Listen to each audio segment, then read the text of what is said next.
After more than 2 years of Russia obstructing international intervention in Syria, we now have had 2 days of whirlwind progress. Russian news services reporting Syria will hand over control of its chemical weapon arsenal, reveal their locations, halt production, show international teams those facilities in country, sign the chemical weapons convention. And today, a Russian news agency also says a plan is now on paper and Russia has submitted it to the United States. It's happening quickly here. It's enough for Russia to earn an official nod from the U.S. Senate floor. I believe that Russia's goal is, in fact, to eliminate these weapons. And I would point out that that is also our goal. So I very much hope that the path to settlement, although complicated, no doubt, but if well-intentioned by all participants, it can be accomplished. With me now live from New York, Ed Hussein. He is a senior fellow for Middle Eastern Studies at the Council on Foreign Relations. Ed, welcome back. Thank you, Brooke. You lived in Syria during the Iraq War. You saw firsthand the consequences of American mistakes in the Middle East. What do you make of this possibility for diplomacy here?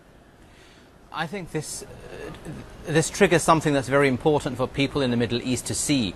During the Bush era, for all its rights and all of its wrongs, I'm not taking a political pop here, I think it's worth mentioning that people in the Middle East often thought that there was a trigger-happy attitude here in the United States, that people opted for military options much sooner than diplomatic options, and there was a feeling that this is a cowboy nation in parts of the Middle East. But whatever mistakes we may want to mention in terms of the Obama administration, what we've seen is close deliberation, we've seen thought, we've seen caveat, we've seen thinking, we've seen intelligence, we've seen diplomacy, we've seen greater cooperation with international allies, with all of its faults. I'm not saying that's been perfect, but I think it corrects the impression of people in the Middle East that America was, in the past at least, too happy to pull the trigger, to now working through diplomacy and allies in the region and outside of it, indeed Russia. And once the history of what's going on is written, assuming the Russian plan delivers and assuming we see a de-escalation in violence. Which could be big assumptions. We don't know.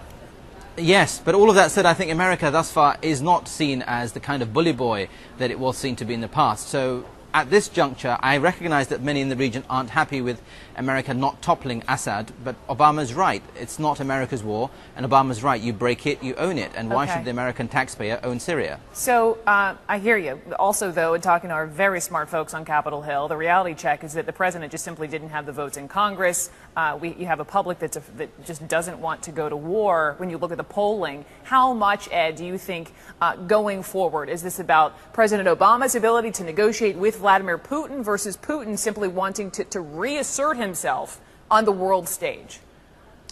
I think it's a combination of both of those factors, and to be fair to Putin, I mean, if this is the way in which he wants to reassert himself on the world stage, one in which he's partnering with the United States, is in dialogue with the United States, that's no bad thing. But my fear isn't the dynamic between Putin and President Obama. My fear is that Bashar al-Assad, the warlord in Syria, plays both off one another and ends up buying more time for himself, killing more people on the ground, securing his dictatorship in the country, and therefore having greater influence in the region.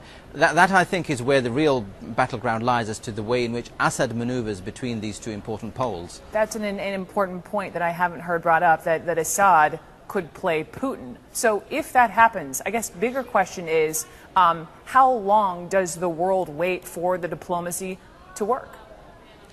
For as long as possible. We should give diplomacy every chance, and there's no guarantee that military intervention, whether it's the form in the limited form that's been advocated by the current White House / Pentagon, or whether it's the more involved form advocated by our allies in Turkey and in Saudi Arabia, there's no guarantee that any of this will result in the suspension of the war inside Syria. And ultimately that's what we should all want, that the fighting stops, and that can only happen when the Syrian opposition decides to sit with the Syrian warlord Bashar al-Assad, and that can only occur when there's greater pressure from here in the US, from Saudi Arabia, from Turkey on the rebels, and from Russia and its supporters, Iran, on the Syrian regime. And ultimately that's the real solution on the ground, and that can't happen unless there are peacekeeping forces under the UN auspices that keeps fighting factions apart, prevents genocide on the ground against the Alawi and other minorities, including the Christians. And we're not there yet, and unless that willpower develops in the international community, we'll continue to see, sadly, greater bloodshed inside Syria. Ed Hussein from the Council on Foreign Relations. Ed, always great to have you on. Thank you very much.